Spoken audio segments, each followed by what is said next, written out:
how do we build relationships that last? Right? We often have many relationships in life, but not many of us can say that we have relationships that last through the years. I think it's safe to say that we're shaped by our relationships, including the ones that hurt us, the ones that help us, and even the ones that hold us accountable. But in a world full of quote unquote situationships, it can be confusing and there's surface level conversations. What does it really mean to love others well? Hey, my name is Anthony. It's The Good Life, your practical guide to adulting. I'm joined here by Josh Yee and David Hearing for another episode. I'm so excited to hop into this one today. There is so much good topics that we have in store, diving into relationship as it relates to others, right? And so this one, as we go into it, I think the opening question that I have for you guys is, at what point, or maybe how did you guys kind of frame your idea of what love is? Like, how did you go about creating that definition for yourself? Like, what is your understanding of love? Is it from your parents? Is it from your friends? Is it the way that you feel towards a certain thing? I definitely am curious to what you guys think about that. Big golden question for you, David. Like, how did that formulate? Like how did the idea of love formulate for you guys? You know, I can't confidently even say I know what love is till this day. Okay. But I think I have a better great song. But I would have to honestly and confidently say that I think every single day is a more better understanding of what that word is, what love is. So your parents will say, "I love you," yeah. but then that's different than a relationship, "I love you." But then that's different than "I love papayas so much that I want to eat them every day." Right. But that's also different than "I love rock climbing." Yes. Yeah, rock climbing is the highest tier of love. Oh gosh. For you, Josh? No, that's the lowest tier of love for me because I'd fall off the mountain. I think maybe another way to sort of prompt that is like, I think that we learn to love based on how we've been loved. Yeah. Right. So like, what's a relationship? What's an experience that you had that taught you how to love because of the way that you were loved? Okay. That is so much more digestible of a question. I would say probably the ways people went out of their own way to set time aside for me when probably I was at my most vulnerable or lowest states, providing me the sense of time or physical aspects like food. If I really needed food, I was really hungry, or maybe I didn't have my wallet, they were willing to pay, or provide a sense of transportation. I really appreciate friends that are willing to do that for me. Yeah. Because they go above and beyond and they provide and recognize me in my lowest state or most vulnerable. This is what I need. And that is fulfilling. And so I think that is what love looks like for me. When I'm struggling, where and what do these specific people provide, and what does that do for me? I think that provides a sense of love, security. Do you find that that's a way that you give love? Or is it different? I think I can give it in different ways. For example, if I have more capabilities and skills or abilities and skills in other things, maybe I'm not too well adept and financially well off. So I'm willing, because I have time in my schedule, to maybe spend 3 hours of just quality time hanging out with a friend who really needs presence, who's really going through it, or breakup and stuff. And of course that all works with timing, but I think love is even that commitment when it's so inconvenient with you. It's like your friend calls you at 3 a.m. He's like, "Man, I just broke up with my girlfriend," or your lady friend, your girlfriend calls you and it's like, "Yeah, hey, I just broke up with my boyfriend, obviously, as you know, it's been like 3 years," and it's like, wow. Like, are you going to be that friend to provide the love that they need in that moment, which is presence, which is active listening, and just empathy. And I think providing that sense of hope and security that, hey, everything's going to be okay and I'm here for you. So, yeah, I think those are ways that I've been able to receive love and other ways that I've been able to give love. Well, what's clear is that for you, relationships are extremely important, right? For many practical reasons, but also Yeah. many emotional reasons, right? Right. And so just to kind of prompt this to you, just kind of moving to this idea of how relationships are essential, right? There's this insight.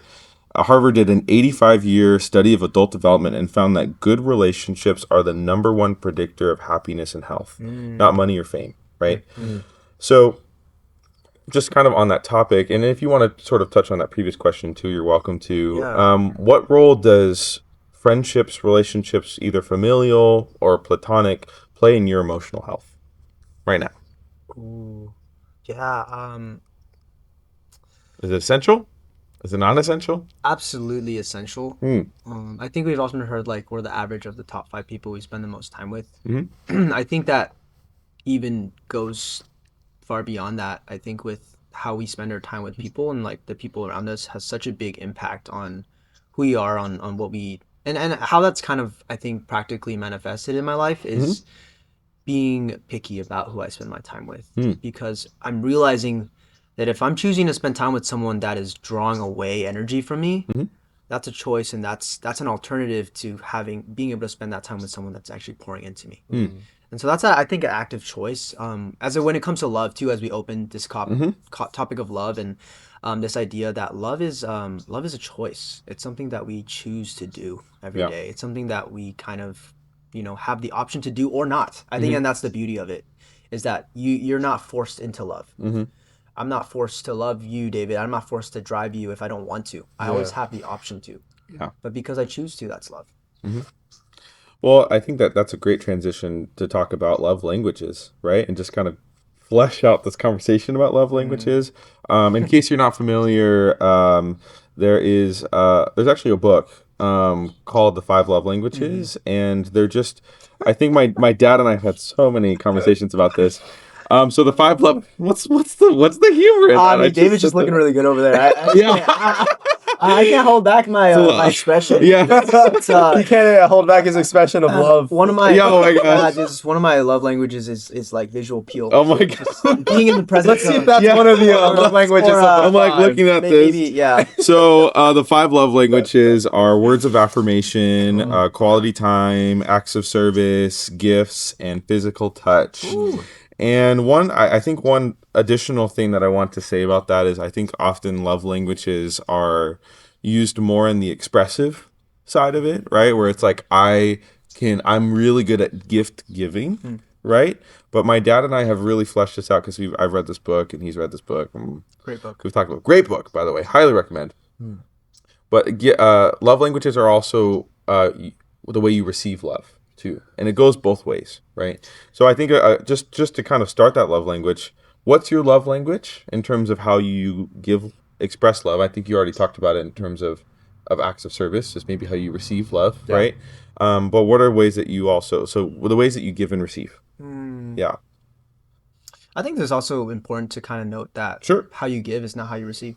no, that's exactly what I'm saying. They Yeah. could differ, Yeah. right? You can really be really good at gift giving, but you could really enjoy quality time. Yeah, and You know? I think for me, it's definitely kind of evolved. I feel Yeah. like when I was younger, I didn't grow up with a lot of, for instance, physical touch. Mm-hmm. Right, my parents never really like gave me a hug or like patted me on the shoulder. It was like, okay, you get food on the table for dinner tonight. Like Yeah. and like I think as a kid, I never really maybe appreciated that to the fullest because I didn't see that as much of a love language as much as like maybe if someone would give me gifts, right?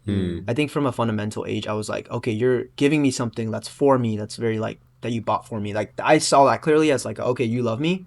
But then some of the stuff like that were a little bit more like low key was like acts of service and quality time. I kind of saw more as like, okay, well, this is like I guess what people do, you know.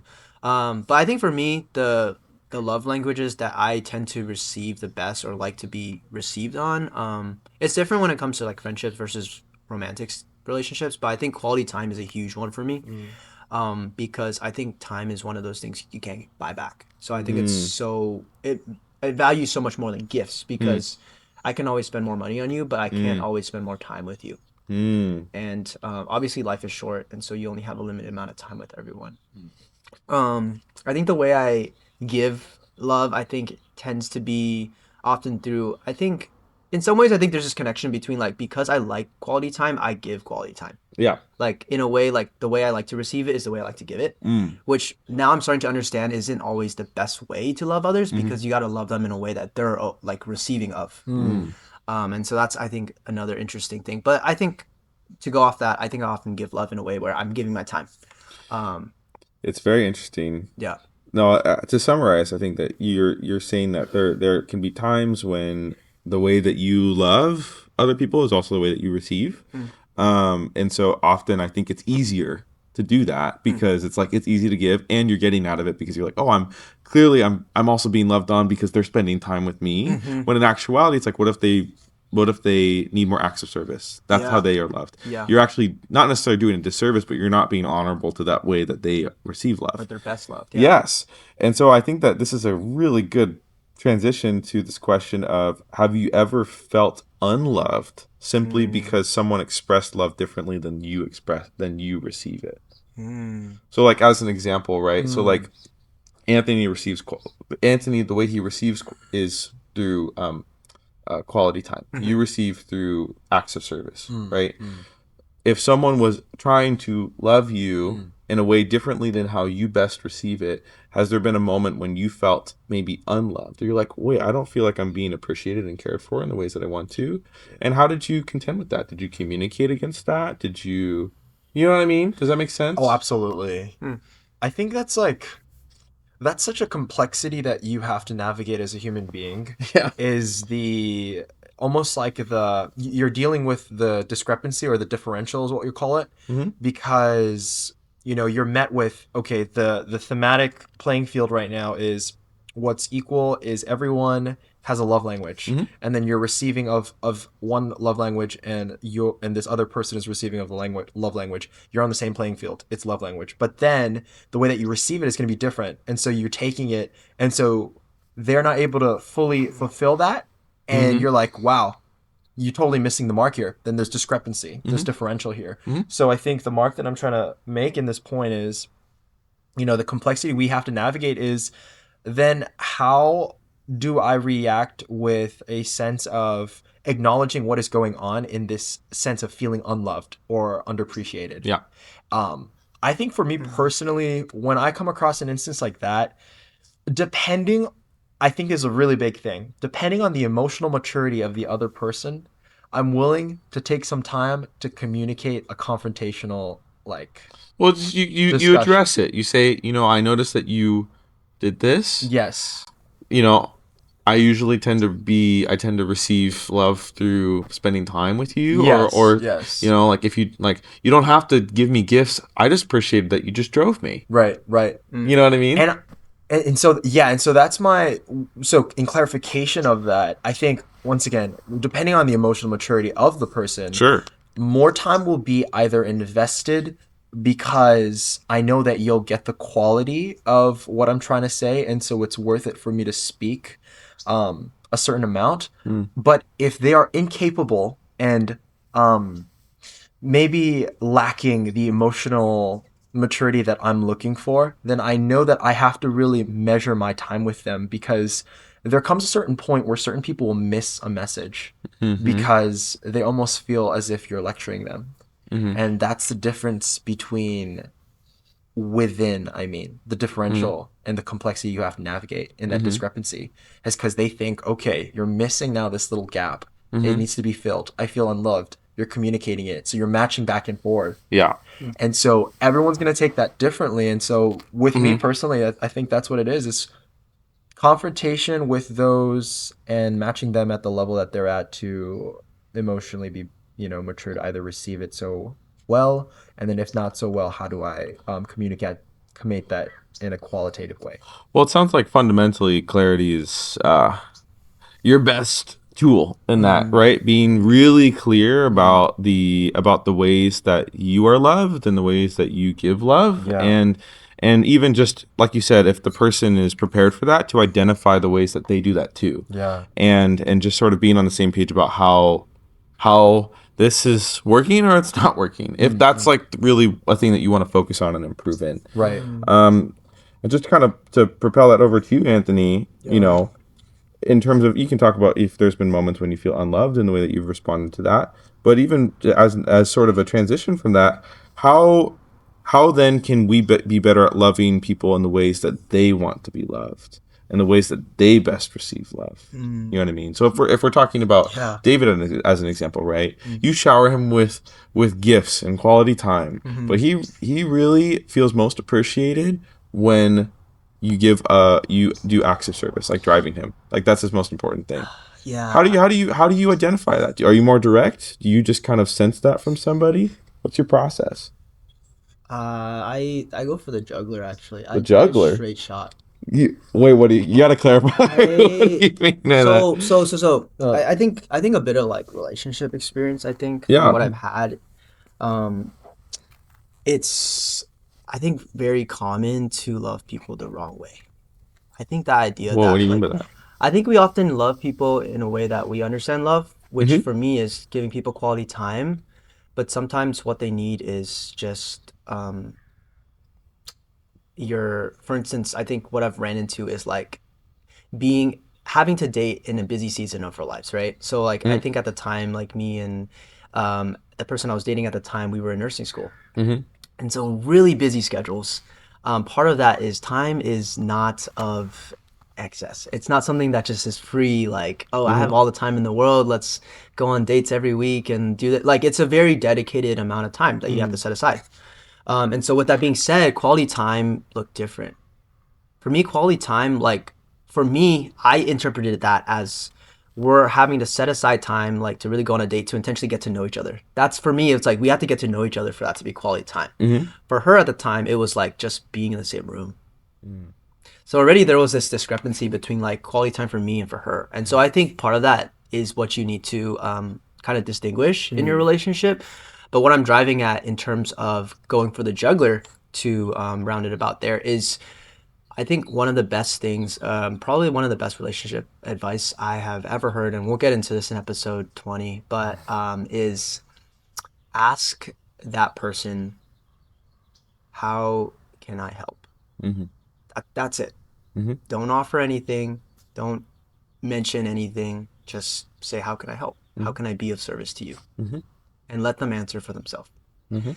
And by doing so, you actually let them tell you how you can best love them. Yeah. Like, Instead of assuming. instead of assuming, that's like the best way. Like you're just getting it straight from the source, right? You're not no there's no assumption of like, oh, she didn't do her hair today, maybe she needs help with hygiene. Like don't go assuming things. Don't go assuming things like, oh, she doesn't have food in her fridge, like, oh, let me go and buy groceries. Maybe that's a going above beyond, but like just sitting there and being like, hey, I've noticed that you've been having a rough week. How can I help you best? Let me know. How can I best support you? How can I best support you? And it's really, I think, those really open-ended conversations that sometimes can yield the most truth about the other person, right? Because you're giving them a space to be like, well, you know what? I just need to sit with you today. Yeah. And it's like, maybe in your mind, you're like, I should just bring gifts and I should do this and let's go out and have this fancy dinner and let's go out. It's like, but Yeah. reality, that's not what they need. Yeah. And interestingly enough, like we're kind of painting this picture that love language is linear. It's not, What right? do you mean by linear? Linear Like, in the how's sense it? that you have one love language and that's all you have. Oh, okay. I think that you have maybe a stronger love language than the others, but that doesn't mean in any ways that you can't have access to the others or enjoy the others. Something that I've found in my friendships and relationships is, I think the depth of a relationship is often reflected in the way that you can bounce between them, Wow. right? And so, like, for example, in my longest relationship, I think that there were many seasons where quality time was the love language, but there were other seasons when acts of service was it too. And obviously, we may have an affinity for one over the other, but I think that that's a great thing to do, is to be able to be, in your words, like moldable to circumstances Yeah. based on the person that you're trying to love on. That's a really good point Yeah. because I think just because you know someone's love language, or maybe you're asking them, like, how can I best help you? It doesn't always mean that you can help in that way. Woo! Like if That's a word. I were to ask, for instance, David, you like for you to like, hey man, I want to buy a new car. Like my car just broke down. Can I ask for you like financial support? Yeah. Like, that's not always something that like people can provide Yeah, off that the would be bat, an right? act of service, but he can't meet Right. that So need. there's this like, okay, I need this, but then like not everyone is like able to Right. equipped to give that to you, Right. as Ooh, and some that's a people good are. word. I think I want to. This idea that like some people are better at loving you in certain ways than others, Yeah. right? And we all have our strengths and weaknesses, but at the end of the day, like that's an important thing to know. Yeah. That's an important thing to know within your circle of friends. Like who can Mm. love you in the best way that you need to be loved. Yeah. Oh man, this is So, this is a great what are you cooking over there? transition. What are you This is cooking, man? No, What are you you cooking here, cooked. Josh? I'm cooking. Oh, I'm taking the cook. we're just getting it started. So The flame is lit. it's clear that You're lit. relationships matter, Yes, sir. right? Relationships matter, but I think what we're getting at here is that it's important to have more than one relationship because not every person can express every love language strongly, About that, right? yeah. And so just kind of going back to kind of the core of this series, which is about dating and habits of dating, right? talk about it. Expectations about dating. We kind of touched on this idea, David, you talked about this a little bit too, is how our family patterns often can define how we relate to other people. Yeah. Right? Like our parents are our first relationship. Yeah. And the way that our parents interact with us and we interact with them is sort of a starting point by which we can learn to interact with other people outside of that, right? And so Wow. I think something that I kind of want to talk about just sort of in the concept of dating is do you guys believe or what do you believe about the people that you surround yourself with when it comes to dating? Do you like and want to involve your family, your friends in your relationship, or do you want to run it more solo?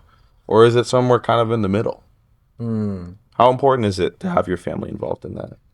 I think what we need to distinctly separate then what that looks like, the involvement of all of those aspects. So whether that's with family, friends, and including the person you're in the relationship with. So what I'm meaning by that is if you're in a relationship and say you want to live it in a very private, kept to yourself way, you then have to set those boundaries of how then engaged and how much involvement you'd want from your family, from your friends. And so for me, I would say that would look something like introduction surface level until I know that with family and with friends, until I know that this is someone I'm really Locked in with, Yeah. then it's going to be very different where it's like, okay, I'm going to start telling more closer friends, this is how it's looking and this is where we're at.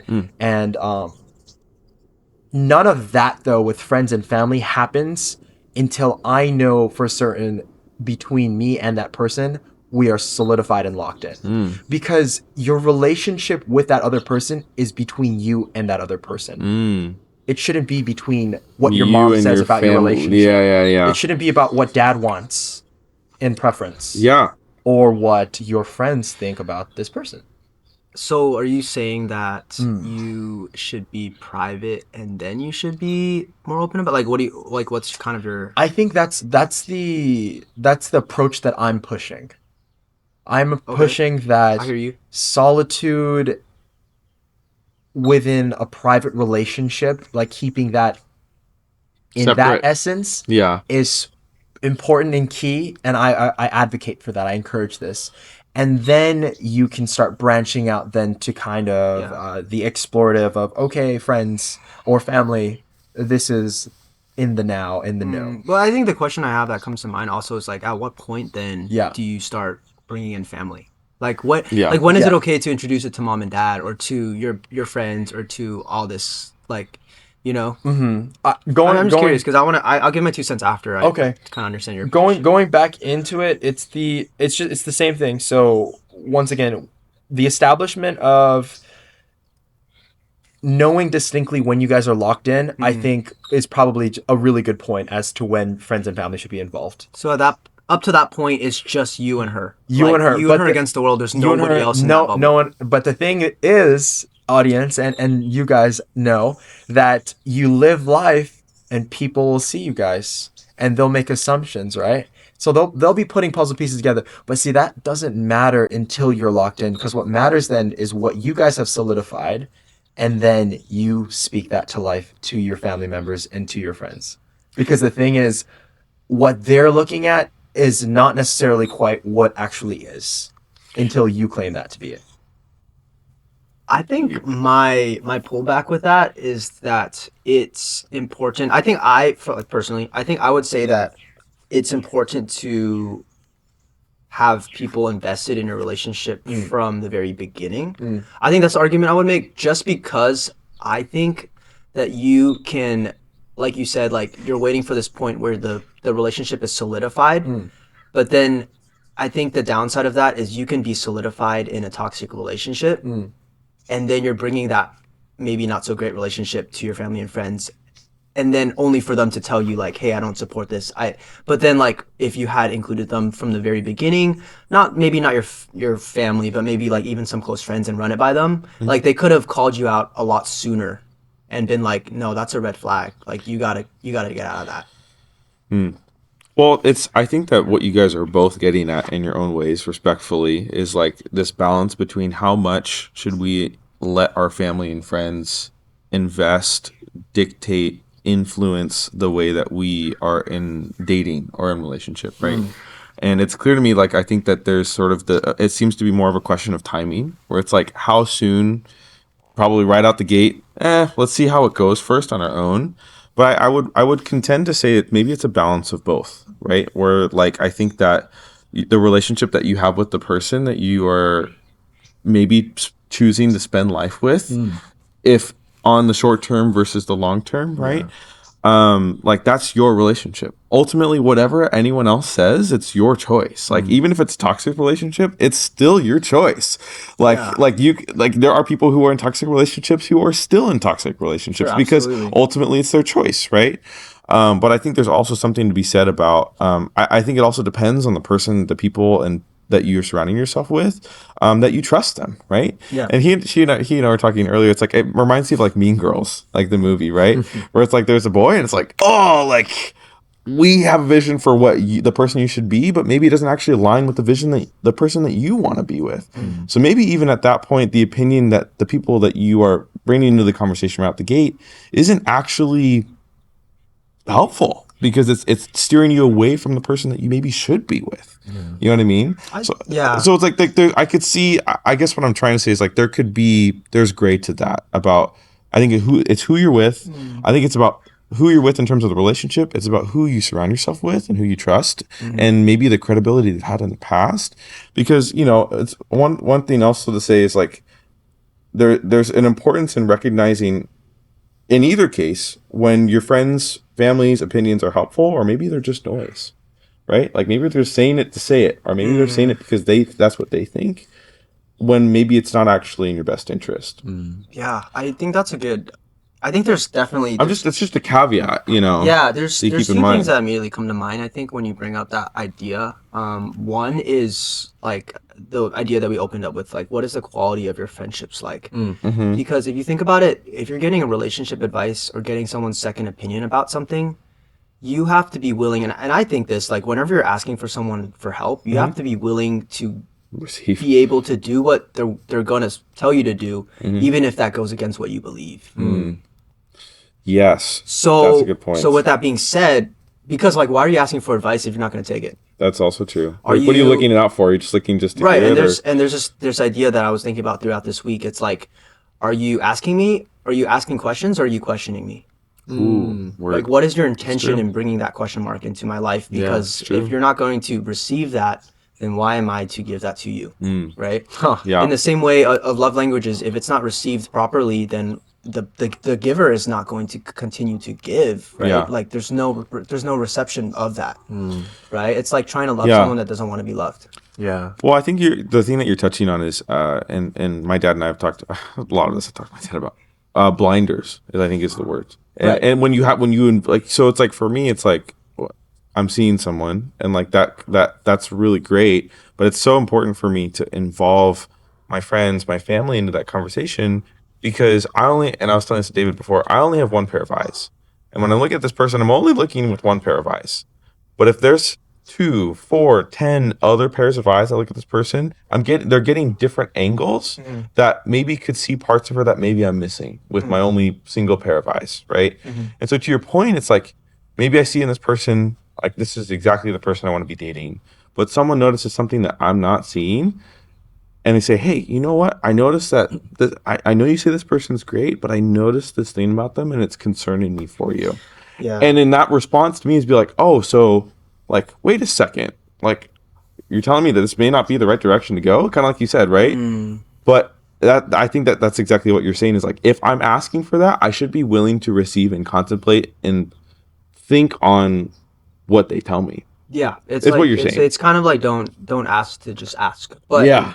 but I still second and back up the fact that I think Yeah. it's important to have I think people in your life from the very beginning Mm-hmm. because of that rosy glasses idea that you talked about. You're in the Mm. honeymoon phase. You're by definition you're already at bias to really be in love with this person. Right? And so how are you able to logically see that relationship through when you're viewing like you said, you only have one pair of eyes. With Right. that one pair of eyes is already rosy colored, right? Right. And I think Yeah. the connection I think that I want to make with also like friendships and the idea of like relationship with others is that I think it's so key to also hang out with not only that person but their friends, because that idea of you are the average of the 5 people you spend the most time with. By getting to know her friends, you're gonna get to know her so much better. Yeah. Or him. It doesn't matter, right? Right. Because those people make up such a big part of who is pouring into their life. Right. And so in that way you get kind of a better perspective, I think, of like who that person is. Yeah. And I found that actually has really helped me as well as Sure. in Good. past relationships. No, it's so good. No, it's so good because like it's like I think there's like that phrase of like it takes a village to raise a child, but I also think that the extension of that is like you have to. It takes a village to get through life, and I think that sometimes when we look at dating someone or we're even a friend being really good friends with somebody, there's a village behind them that is also part of getting to know them. By getting to know them, you're by extension getting to know everyone else that uplifts, supports, is in relationship in community with them too. I mean, so what do you do when you're in a relationship where the family on either side doesn't support it? Yeah, and so that's something that I think I know it sounds really corny, but for me it's like then I should be really prayerful and contemplative of what I'm doing. Because if there's sort of people I trust and I care about and know that they have my best interest in mind and they are saying, "Ooh, this is not really good." Like, and I've been in relationships where that's been the case and I've just said, "Nope, I'm going to keep doing what I'm going to do." That's something that you might look back and be like, "Wait, maybe I did have rose-colored glasses on. Maybe they were seeing flags that I didn't see and I chose not to see out of ignorance, maybe out of discomfort, you know?" So yeah, I think it requires you to, I think it would be a good response to take a step back. Be like, maybe I'm not seeing something. Yeah. And in order to really evaluate what I'm not seeing, I need to remove myself. I need to take a break. I need to get more opinions to really validate maybe what the right thing is. Yeah, that's really interesting because I think there's also like the what is it called? Like the opinion.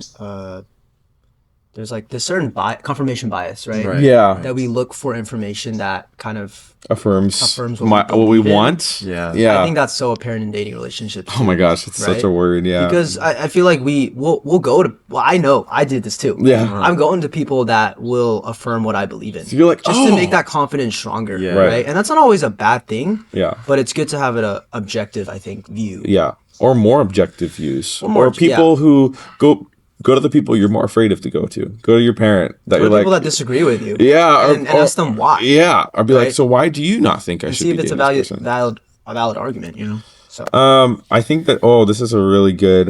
I think kind of transitioning more into the actual act of starting to think about dating. Yeah. And that process. This is definitely similar in my experience, but we can't talk about loving others without talking about healing what's broken first, right? And this kind of goes into our episode that we had, our last episode, right, which is talking about like positive self-talk and like and sort of not going into a relationship with an empty cup, Yeah. and continuing a relationship in an empty cup. Like you need to be a cup filled person, right? Right. Um, have maybe in your guys' experiences, situationships, right? Like, have you ever been hurt in those previous relationships? Oh man, I have something to talk about. My dad has recently been listening to a podcast talking about, I believe, the 8 types of fear. And and it's sort of to flesh out what fear is, but one of those fears, and I think it pertains exactly to this, is called an echo fear, where you are fearing something in a current relationship or circumstance that happened in the past, but is not currently happening. But because it happened in the past, you're sort of experiencing fear. So, if, like, for example, let's say you were in a relationship that was difficult because of arguments. The moment you start arguing with your current relationship, you start developing and swelling that fear, even though it's not nearly maybe to the same degree that it was in the past. But because it happened in the past, you're sort of adopting it and bringing it into your it's current kind of like relationship. trauma almost. Kind of like trauma, exactly, but within the concept of a relationship, right? Relationship. So, what are ways that you guys have engaged with past brokenness, maybe because of relationships with your family, friends? And what are ways that you are engaging with that, or you would engage with that, or maybe would recommend engaging with that when it comes to thinking about dating? Does that make sense?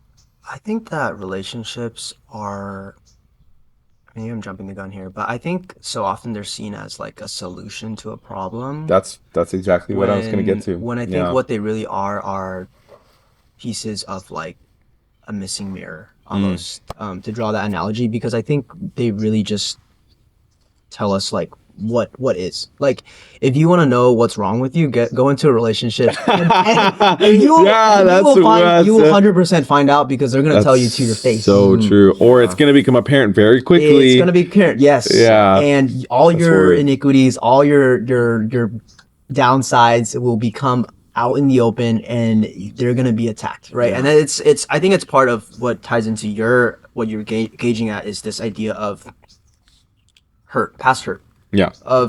I think whenever you go into a relationship, whether it's dating or anything, you are essentially you're essentially wearing your heart on your sleeve.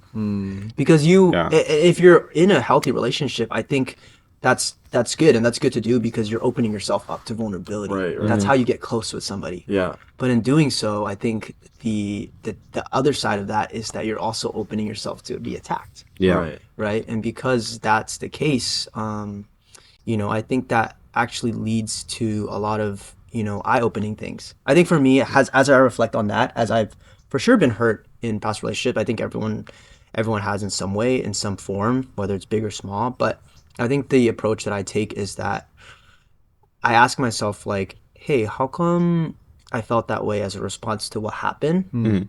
And what does that not say about the downsides of that person? And I don't tend to look at like what how are they wrong, but in what ways does that shine an inadequacy in my own identity? Yeah. Like, how are you wrong? How am I wrong, and what can I, like, it's this extreme ownership over that of like, right. there's an issue in the relationship, obviously, and the relationship is made up of 2 people, and I can only change one of those people, and that's me. What can I do to change that part, or like somehow fix that part about myself to make this work? Right? Whether or not it's your, like, maybe it is not your problem, but that personal responsibility goes so far in being able to make that relationship work. It's, I think, a concept in life, I feel like, that you just like, hey, this isn't gonna work. I'm sorry. That was my fault. What can I do better? Yeah. Right. And it's like, and sometimes that reveals a certain mirror on their end too. It's like, you reflect that, you look at yourself, and you're like, okay, I have all these things, and you go up to her or him, and you're like, hey, I'm sorry, I've been doing this thing. A lot of times, from what I've experienced, it comes back around. Yeah. It's like, actually, you know what? I'm sorry too. Or it opens up a vulnerability and ability to converse about something, because you stepped up first and said, here's where I messed up. Right. Yeah. Here's where I want to improve. Being the bigger person, if you want to call it that, but also being open and being okay to say you're wrong. Yeah. Which is, oh, like, don't do that in a relationship. You can't be wrong. You know? Well. But I think that's one of the greatest secrets. Actually, What, really? They say that? What? In a relationship, they say They like, don't don't be wrong. I think it's not. No, I was being sarcastic. Well, they don't Oh, say that, but okay. there's this word called pride that I think we have that keeps us from having access to maybe Yeah. more transparency than I see. Yeah. is optimal. David, what do you feel about like bringing in past hurts and brokenness into a relationship and addressing that in them? You need to. So okay, that's Wow. interesting that you say that because that's almost the exact opposite, but I also think it's true. I would Yes, agree. yes. What do you mean by that? What I mean is you have to acknowledge the problem that's in front of you. And if you are that problem, you have to take full ownership of that problem. Because if you go into a relationship not acknowledging and taking full responsibility of yourself, then you cannot step to take change. Yeah. And that is what you need in order to make a mutual relationship of two people coming together, choosing to grow through the difficulties and challenges and say, I'm still going to work with you no matter how difficult it gets. You know, you have the stages of relationships, and I feel like commitment is where you say yes to this person. After the commitment is, of course, that locked in stage, that solidified stage, that's where it's like, this is it. And so when you're hitting that commitment, I'd like to think from the very beginning, are you even committed to say yes to this person already? So that when the commitment comes, you're only adding an affirmation of what you believed what was going to happen from the start. So if you are very strong and you have a potent belief that, yes, I can achieve something great, then that means you also have to already have that started within yourself. You also have to believe and think that you can achieve the greatness within yourself. Because if you're asking that of a relationship from another person, that they're not going to fill that puzzle piece. Well, So yeah. what I mean by that is the hurt and the trauma, bringing that into a relationship, it doesn't look like, okay, this is my bag that I got on my back and I'm just going to like throw it down on the table. But what I am going to do is I'm going to grab that bag and I'm going to place that bag on the table, lay it down gently, and see if this person is willing to pick that bag up and help me sort through that. Well, I would want to probe you a little bit more on that. Okay. Because I like to think of it maybe less as part. I think baggage is an interesting way to talk about it, but I think back to the episode we talked about the cracks in the pot, right? Like we come in with an imperfection, Right. Right. And I think that what it sounds like what you're saying is the way that person receives those cracks, the baggage matters a lot. But what you're saying, and I'm curious to hear more about that, is what you're saying is that they should carry on that baggage. Should they carry on that baggage? Because you're saying you put the bag on the table, and is it your expectation that they should carry that too? Or what? Or is it more of a balance that they will maybe carry one strap with you? You know, they'll carry one side and you'll carry one side instead of it just you carrying it on your own. When you say you carry it on your own, are you talking about the person that's putting down the baggage first, or are you talking about the other person? Like for me, right? Like I carried that depression with me. That was my baggage that I still bring into every relationship, every friendship even, right? And for me, it's like, that's my bag to carry, right? I carry both handles on my own, right? And based on what you're saying, right? Like when I come into a relationship, we both come to the table. I put the bag on the table, and I leave one handle open for my partner to carry. And if they say, you know what, that's too much for me to carry, I can't even carry half of that with you. You're like, okay, that's a baggage that I carry, and I think if I want to be with someone in this capacity, I want them to be able to carry the other handle with me. Yes. Is that what you're saying? Yes. Okay. Yes, there's that balance. Because but wait, so you were saying they carry the entire bag. I'm not saying they carry the entire bag. I was like, here's my depression. I'm dropping the baggage. I'm dropping the that's what I was misinterpreting. Because and that's I'm and just see that's the waiting. complexity of your interpretation. Hold, put a pin in it. Because But you know, I was just trying to understand. Right, and I thank you for that. Yeah. Because what you've clarified is the understanding of when you're putting something down on the table. What I mean by them being able to pick that up is they're helping you carry that burden, that baggage, right? Yeah. And in a biblical way, we are meant to carry each other's burdens. Yeah. When you talk about marriage and relationship that way, which we're going to go down in further episodes, perhaps. Right. we have to look at it that a really big quality is being able to look at the relationship as one being. You come together in one body, one spirit, one mind, together in relationship with that other person. Being equally yoked is not just two different wholes and they come together and it's like they're still two separate. In a very biblical sense, you guys are unified as one. So when we talk about boundaries, when we talk about the differences of reaching out and can you clarify with me, Josh, was this the question of how do we respond when friends and with family members and friends when we're in relationships? That was part of this. That was part of the specific question. Focus, right? Yeah.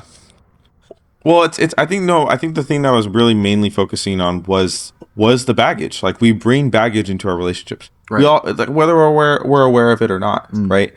And I think that I think more of my question was really talking about the self-awareness and reflection that we can have when it comes to bringing that baggage into a relationship. So like for me, it's like the depression is a shameful side of my history. Yeah. For many years, it was shameful, right? Because I was like, that's such a heavy part of my life.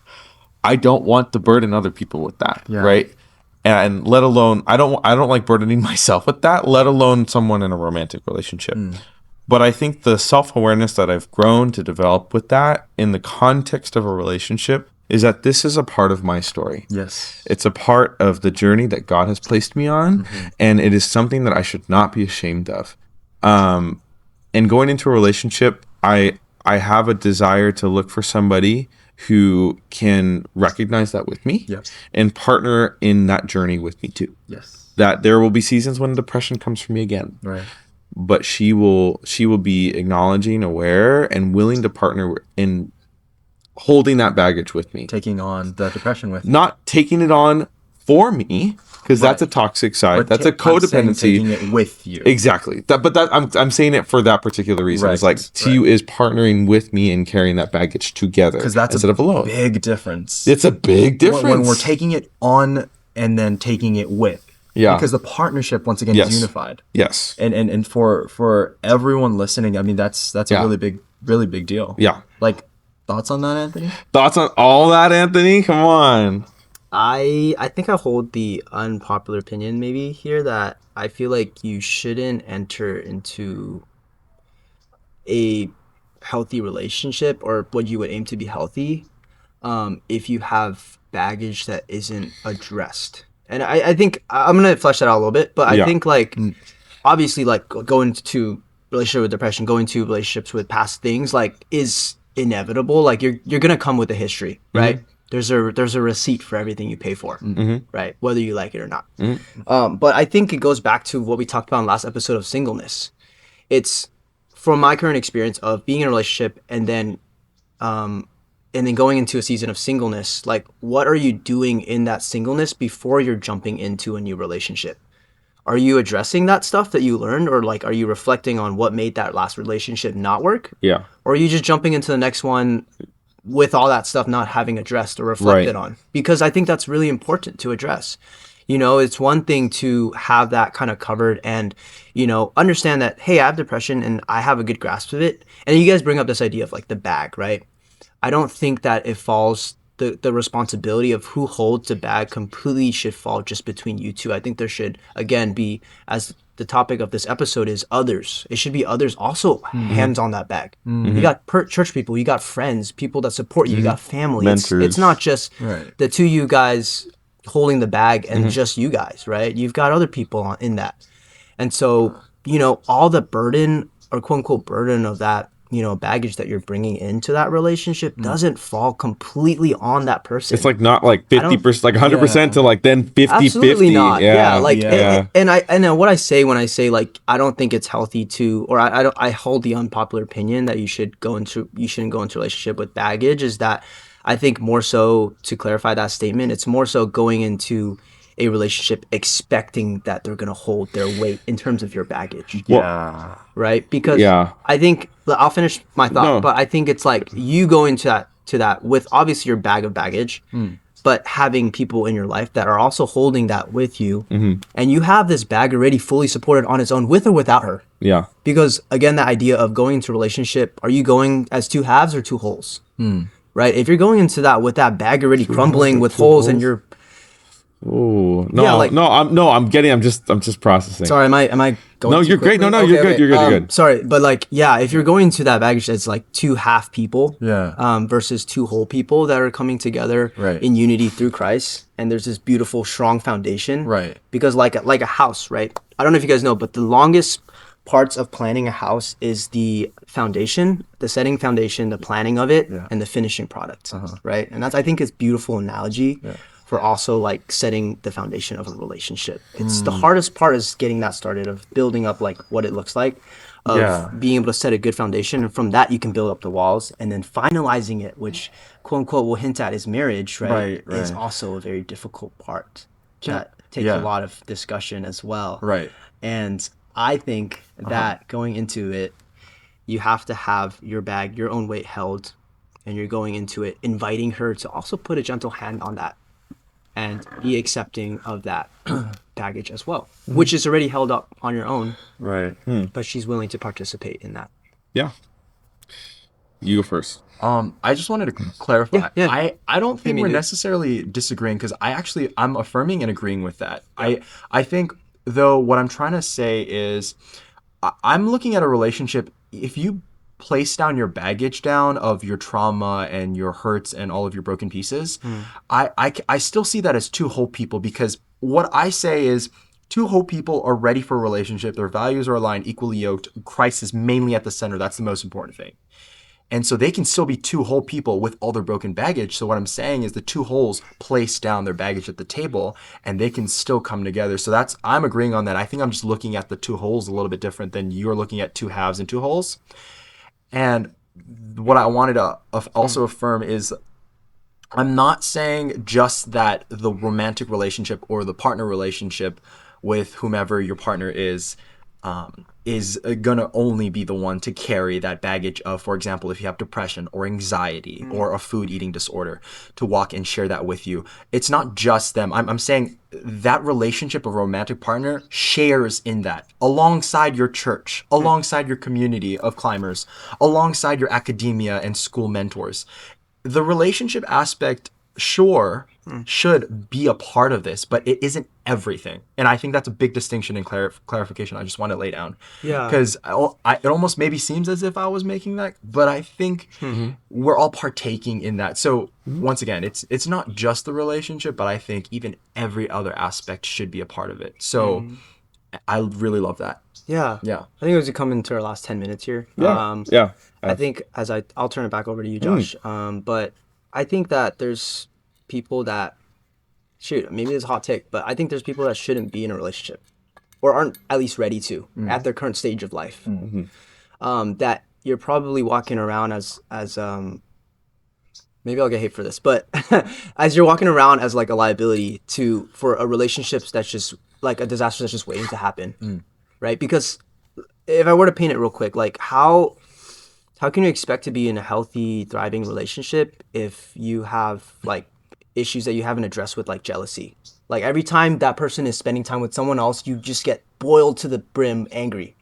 Like you don't want them to spend any time with anyone else. You don't want any of that. And you're telling me that you can go into a relationship, be healthy about it, and for you guys to live and like do that and have, you guys against the world, and that to be healthy and that to last, and you guys to, exist in the confines of you guys both having family, of like, there's so much deeper in that, that I feel like a lot of times relationship, as we talked about in the last episode, is romanticized, of like, it's idolized, right? Like it's just be in a relationship, but then like, what does that really mean at a deeper core level? Yeah.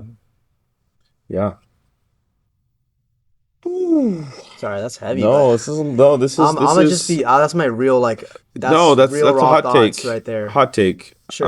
No, like I think that you're right, and this kind of goes back to what I talked about last episode at the very end, which is Paul, right? Where it's like talking about how, like Paul calls us to like Paul. No, sorry, I'm not laughing at that. No, Paul. No, like seriously, like No, Paul's great. no, I but love Paul. But no, but that's like that's exactly. I think his point is that not everyone is called to be in relationship.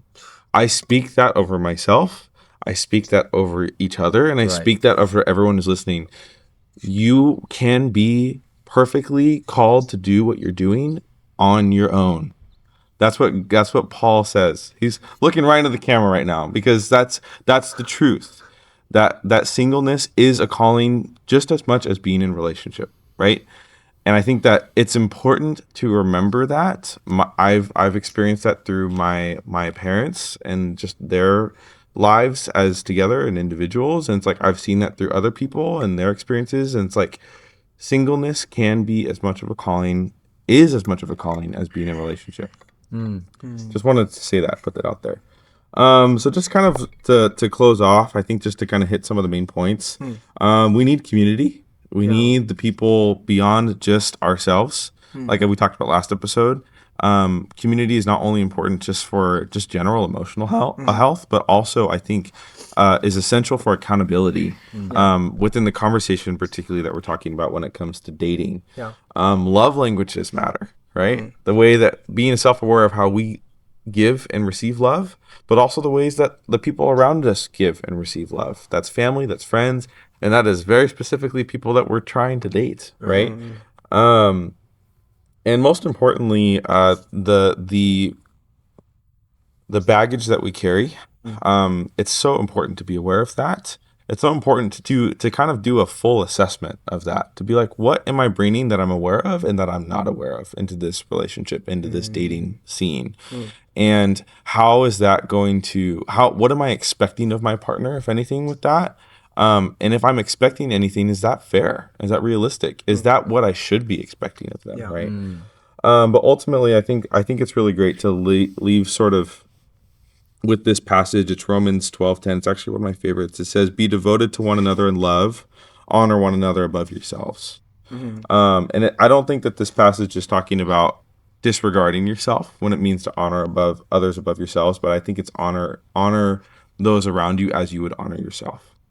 So I think one sort of reflection question I want to leave with the audience today, and with you guys too, actually, just legitimately, is what's one relationship that you want to be more intentional with this week? In terms of the love languages, in terms of the communication, in terms of accountability, and what are ways that you can go about doing that just based on what we talked about? Yeah, I think a lot of, in light of what we talked about too, this idea that we didn't really get to touch too much on is actually like, why do we date? It's such a fundamental thing. Yeah. I think that we probably should have covered it, but maybe we'll talk about this in the next episode. But are you dating for experience, or are you dating for marriage? That's something you can look forward into next week's episode. Next I think. week. But yeah, I think as we always end off here, what's one word of advice that you could give the audience after listening to this episode? What's something that maybe you're taking away too as you leave this conversation? Continue to remember that the way that you receive love, in the same way that another person might receive love, can look completely different. And what that means, more shortcut, is if there's two people and they are best receiving of gifts, that looks different for how one person received gifts and the other person received gifts. So just considering how both people are very different and uniquely their own way in receiving their type of love. I like to tell this story real quick. I was climbing with a friend the other week, and we were climbing just a few rocks, and it was just having fun. And he goes to do something a little bit like on the riskier side, dangerous. And I tell him, I said, bouldering is a dangerous sport, And he replies with,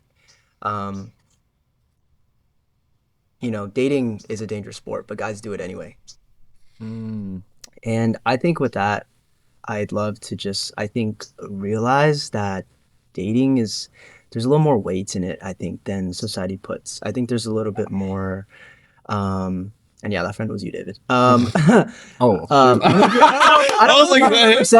if you remember saying that. Dating's dangerous. But yeah, you were like, dating is a dangerous sport, but guys still do it, or people still do it. Right. But I think that's so true. It's really stuck with me because I think like we don't always see like the harm that dating can do to us.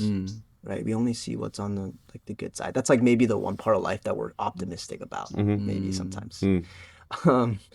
Um, as 80% of our thoughts are negative, right? But yeah, I think I would leave with that. Like, be cautious, be open and aware of what's happening around you, and know I think when to pull back and dial it back, and know when to ask for help. Yeah.